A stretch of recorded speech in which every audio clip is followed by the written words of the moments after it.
Tens of thousands of hours of military footage are filmed each year and locked away in military archives. No longer. The producers of this series spent more than 4 years traveling to over 20 military bases, where they conducted exhaustive searches through thousands of feet of classified film and video footage to extract the most compelling and dramatic events filmed by our military. The resulting programs are nearly impossible to replicate, and the majority of the footage that was used has never been seen by the public before. Today, we present the most incredible scenes and stories discovered in those forgotten military archives.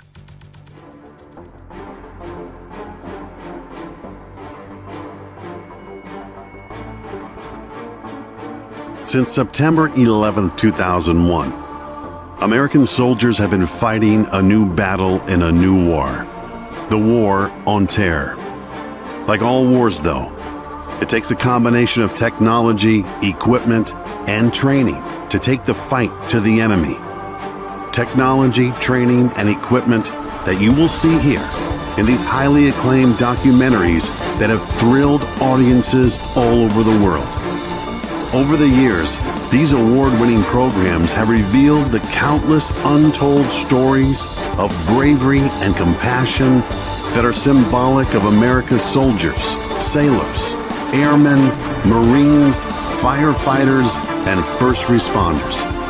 These are powerful stories of initiative under fire, of technology advancing combat capabilities, of fear and courage, and the incredible emotions that underpin the life of our frontline forces. We are proud to present these original, digitally enhanced programs so that we will never forget the courage of those willing to put their own lives on the line to save ours. So, watch closely. There are no do-overs in combat and no retakes in combat photography. What you are about to see are truly one-of-a-kind, never-to-be-filmed-again scenes of military action that are riveting, up close, and unretouched.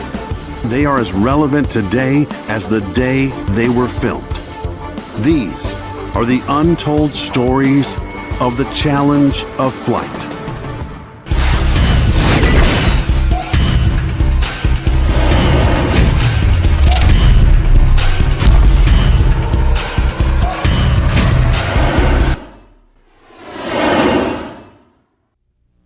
Accidents are unexpected. Camera coverage, if any, is often on the run. On carriers, sophisticated optics partly obscure the field of view, each of which hurts the quality of the film you're about to see. As has age. Much of the footage is old, passed down from originals long since lost. Some detail is included. Most is withheld in accordance with the policies of the Department of Defense. But much can be learned from these scenes. Pilots know this, good or bad, that these are true stories from the challenge of flight.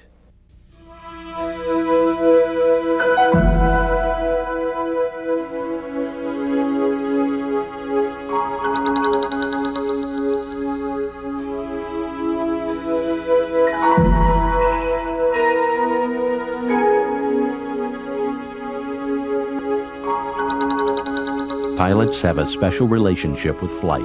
Though they live for their time in the air, they understand better than anyone that man was not meant to fly, that every moment off the ground is a challenge to nature's fundamental rules.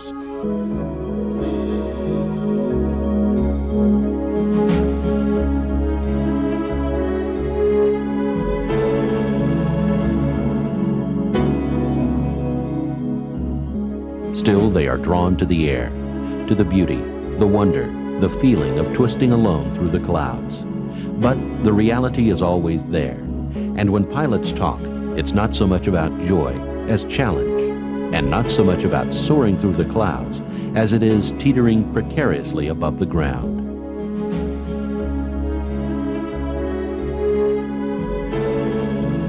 Well, it's almost like Peter Pan, where they can fly. I've had that dream, and unfortunately we can't do that. That is just fantasy, but in an airplane you can fly.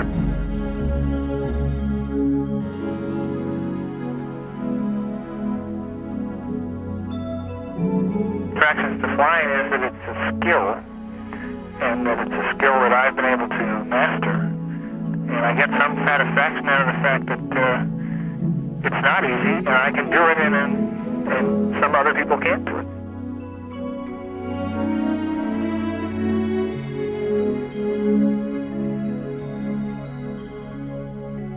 Pilots collect stories, trading close calls, the way kids trade baseball cards. With the advent of home video, pilots started to collect and trade footage, real-life images released from official accident investigation files.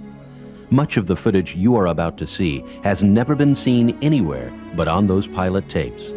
Some have deteriorated into ghostly tales of caution.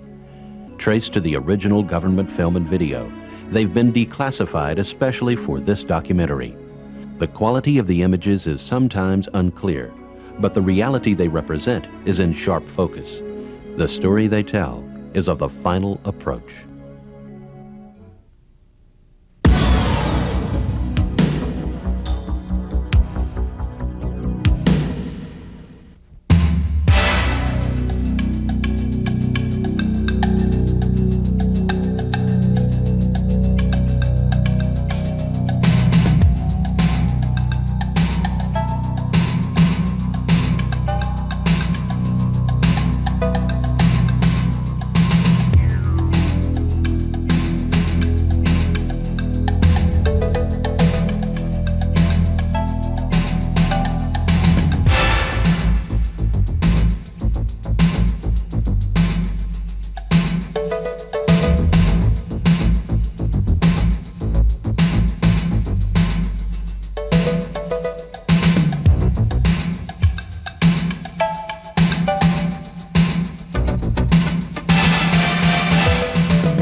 To fly, the pilot has to survive the transition from ground to air.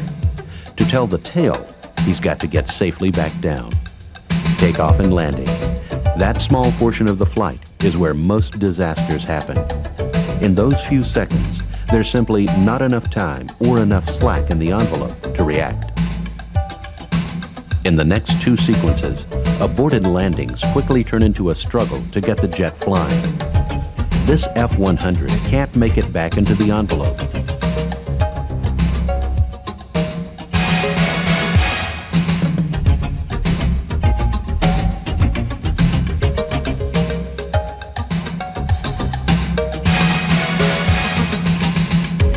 This F-8F, in an almost identical situation, is saved by the extra height of the carrier deck, room to push the nose down and gain precious lift.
Perhaps the hardest decision a pilot faces is how to deal with a crippled airplane. The answer is almost always the same. Get it on the ground. Somehow, with brute strength, with foam on the runway, with your heart in your throat. Here are the blown tires, the burning brakes, and the hard landings with damaged gear that make every flight a new challenge.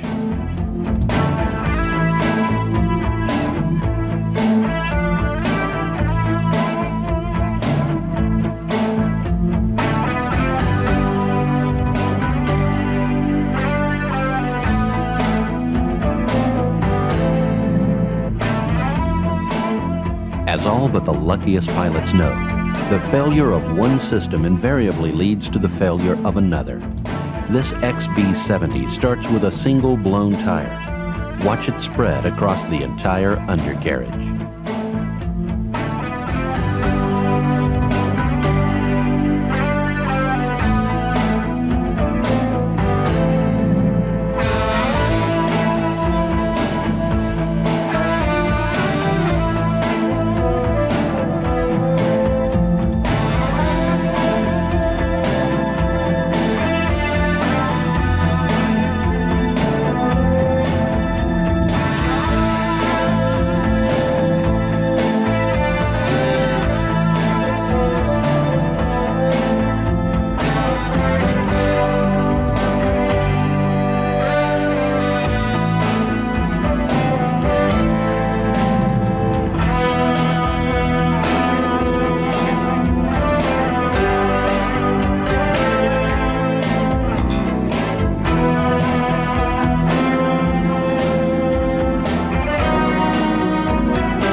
The barrier. What few outside the pilot community know is that the tailhook, long the hallmark of naval aviation, also flies with the fighter jets of the Air Force. Why the hook?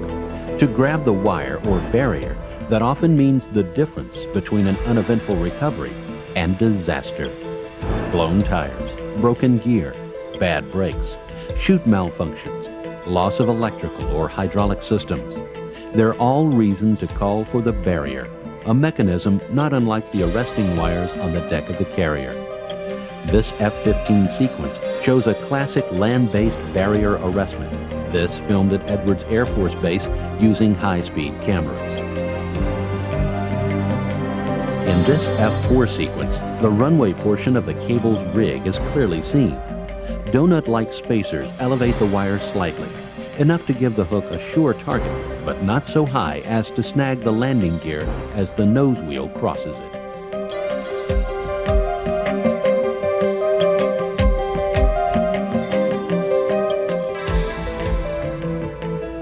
The pilot lines up the approach by aiming for a touchdown point some 300 feet before and in the center of the cable, but not on the center line of the runway where the raised painted lines will interfere with a smooth engagement.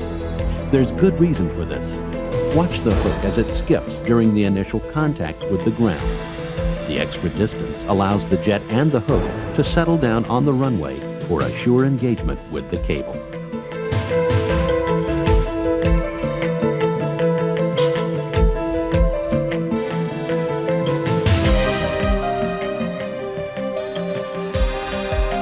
Where forged iron and hard concrete meet, sparks are sure to fly. No exception is made for the barrier-arrested landing, a true spectacle day or night.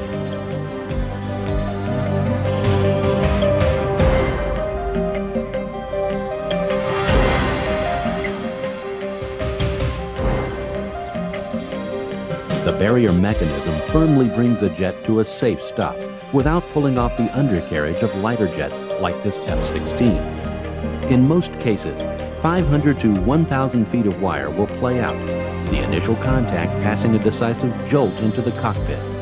The thin trailing link hook of the F-16 makes a clean pickup.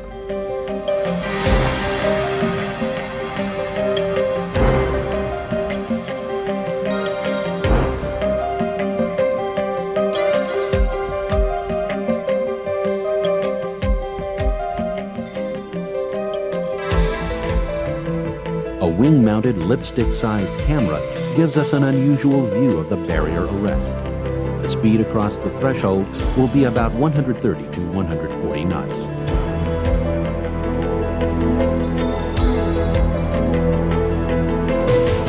In the sometimes unnatural world of complex systems, moments of poetic beauty appear quite unexpectedly, as it did when viewing the cable from this next angle.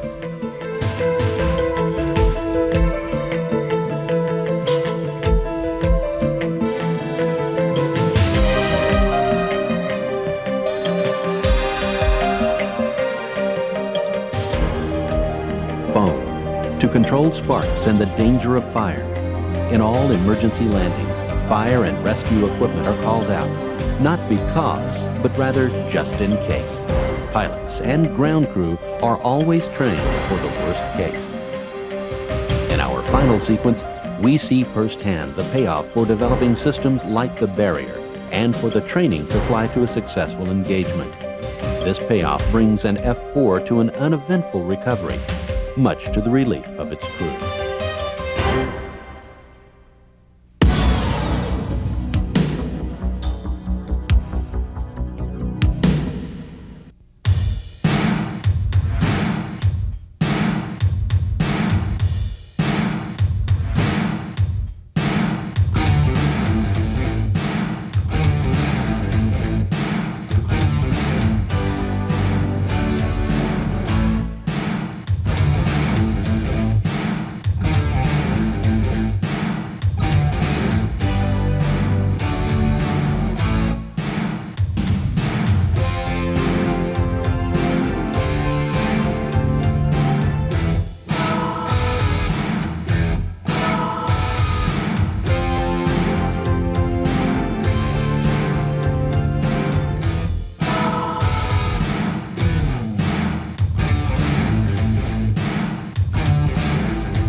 Earlier, we saw the F-16 unexpectedly take flight during a high-speed taxi test.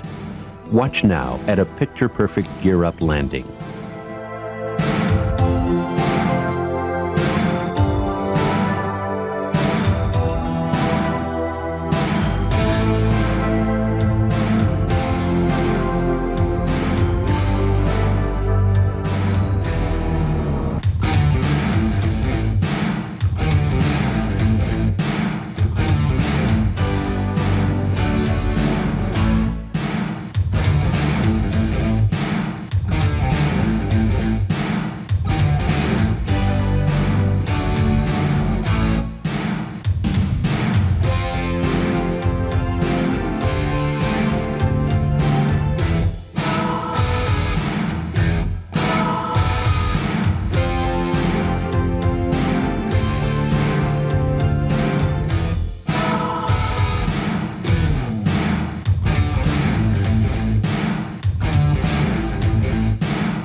For some jets, a safety truck is simply part of a landing rollout.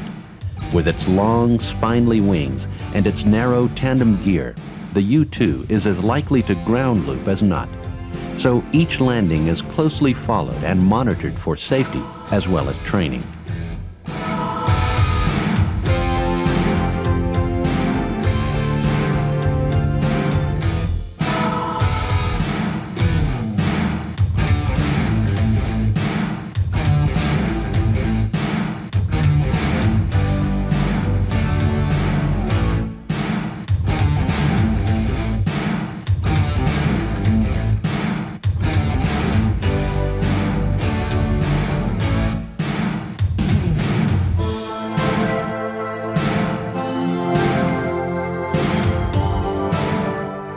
Nothing cripples a jet faster than lost electrics or hydraulics.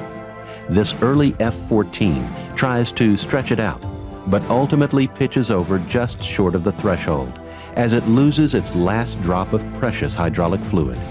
Incredibly, the front and back seaters walk away.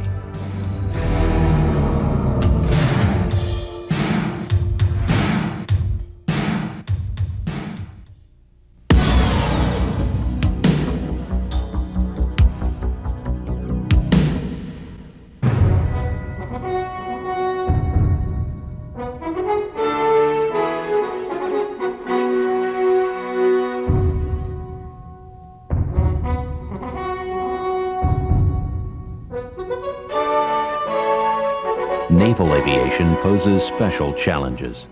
Compressing a 2-mile-long runway into a couple of hundred feet on a ship's deck makes normal takeoff and landing impossible. The systems designed to make carrier flight possible pose their own challenges to pilots.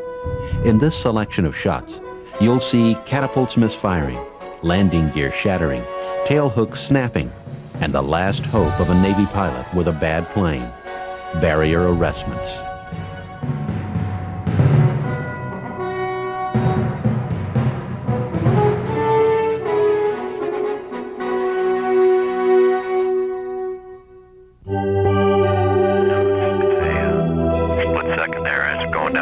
Obviously, you can feel that it's good, and if it's not good, then you're not climbing away. You have to eject. It happens. It's like that fast. Airspeed, PSI, gear, rattles going on. Eject.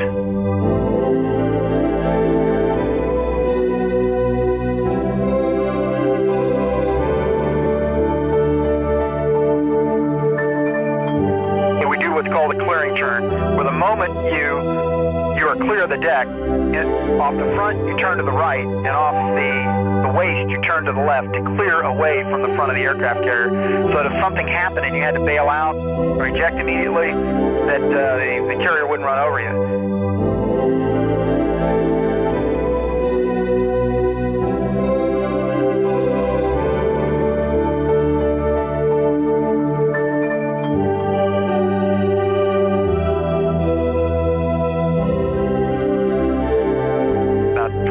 Hours in the A6. 200, over 200 of those are at night, and I can tell you one thing, not one of them was fun. They're all work, it's very challenging.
find out how man and equipment react in emergencies, a special breed of pilot deliberately flies planes into trouble. Here are planes and helicopters, sometimes remotely controlled, packed with telemetry and destroyed. When I get in a jet like an A6, that's work. And that mission and that airframe demand a certain level of professionalism. And if they don't, I can either hurt the airframe or kill myself.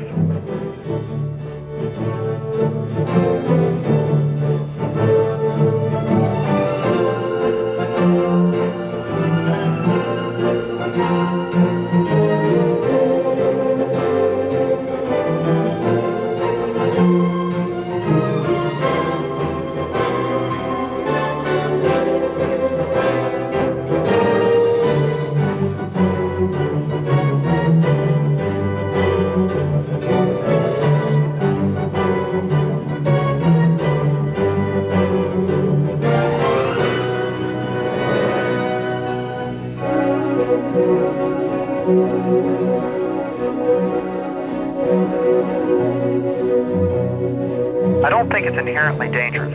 I think it's inherently hazardous, okay?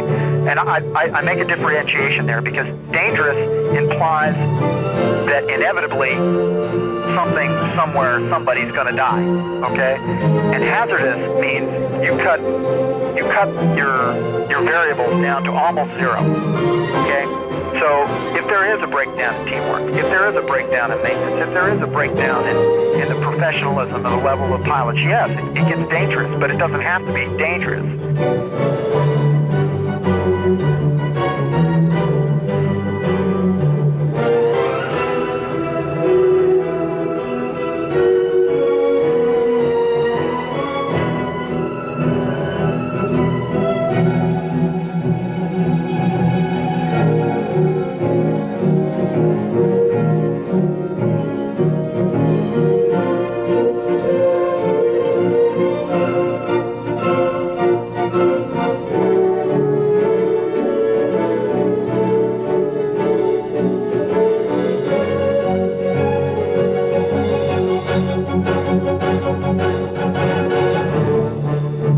Something that just anybody can jump in an airplane and do. It's something that requires that step above to be able to apply what you know in a way that's the best for your situation. Of course, your life on the line or your life at stake, the outcome is very important.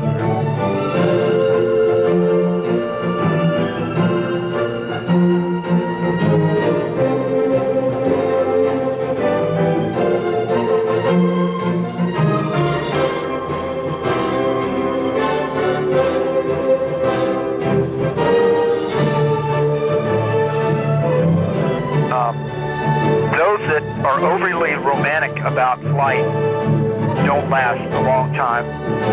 They either kill themselves or they're tried it in training.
Why do they fly?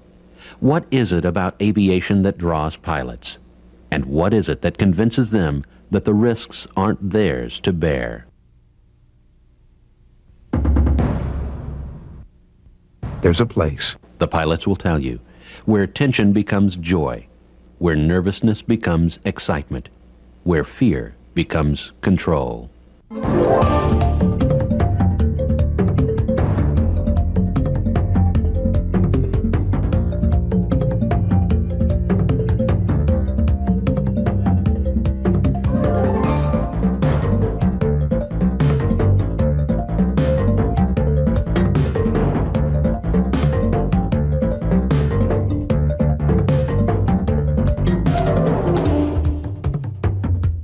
Control of the craft, of the variables, of one's own emotions and reflexes is the ultimate challenge of flight. Flyers of high-performance aircraft spend hundreds of hours skimming a learning curve that can kill them. Training, planning, dwelling on possibilities that most of us, settling into the comfort of an airliner seat, do everything to avoid even considering. What if the engine fails on takeoff? What if I have some type of gear malfunction on takeoff? The critical action things that require instantaneous action, where you don't have a whole lot of time to think, guys will try to think about those ahead of time so they properly react if the problem comes up.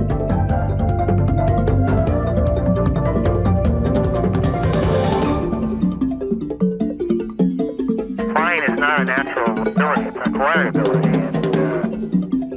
Aviation is a series of challenges that you overcome.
Okay, sir, you're going to do 7 Gs, 15 seconds again. Remember, as Colonel Ram stated, make sure you watch your air exchange. Yeah, put back in the stick. That's a breathe.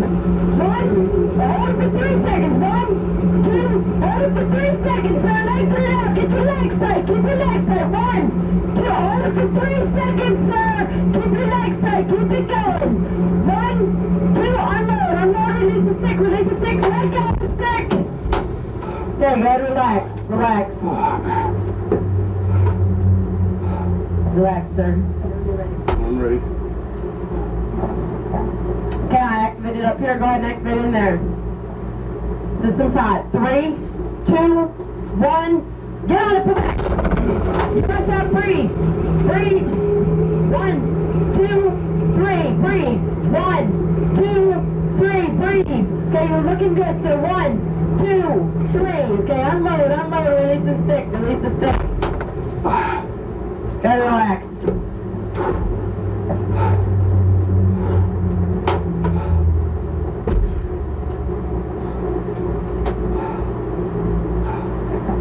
Okay, any light loss on that one? No, none. Okay, we're gonna bring me down to a stop. I'll be down to get you out. Okay. 17 Bravo, engine start approved, your discretion.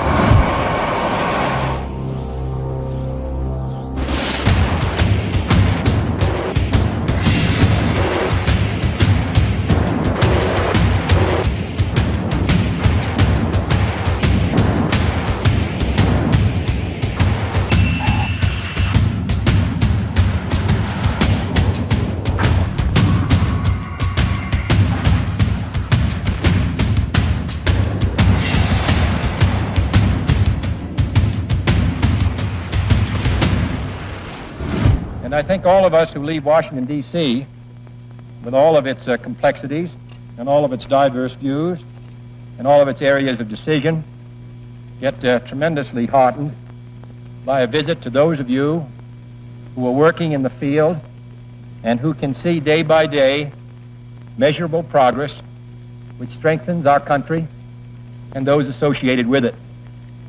This must give you the greatest possible satisfaction, because never in history has so much depended upon one people. And I think never in history have one people been so willing to assume that responsibility.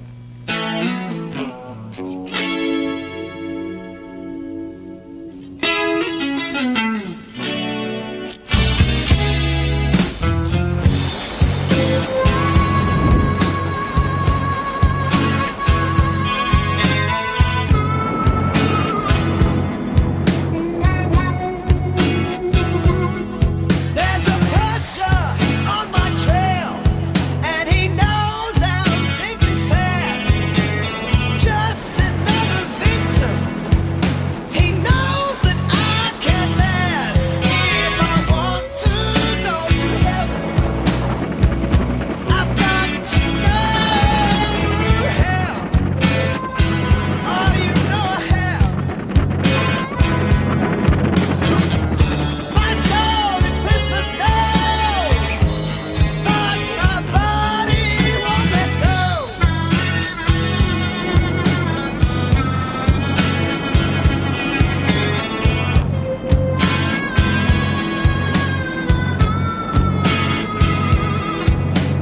Blinded by this need, eternal bleeding in my heart. Visions pass before me, but lost again in the dark. And I'm on my way to heaven. I've got to go through hell. Oh, you know I have. My soul at Christmas knows, but my body won't let go.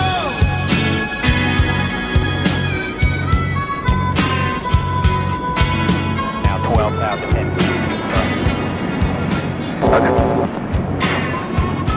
One's coming back north. Visual. 30033 tracking southeast 9,000. Reno's coming left to 310. Just got a hot cut.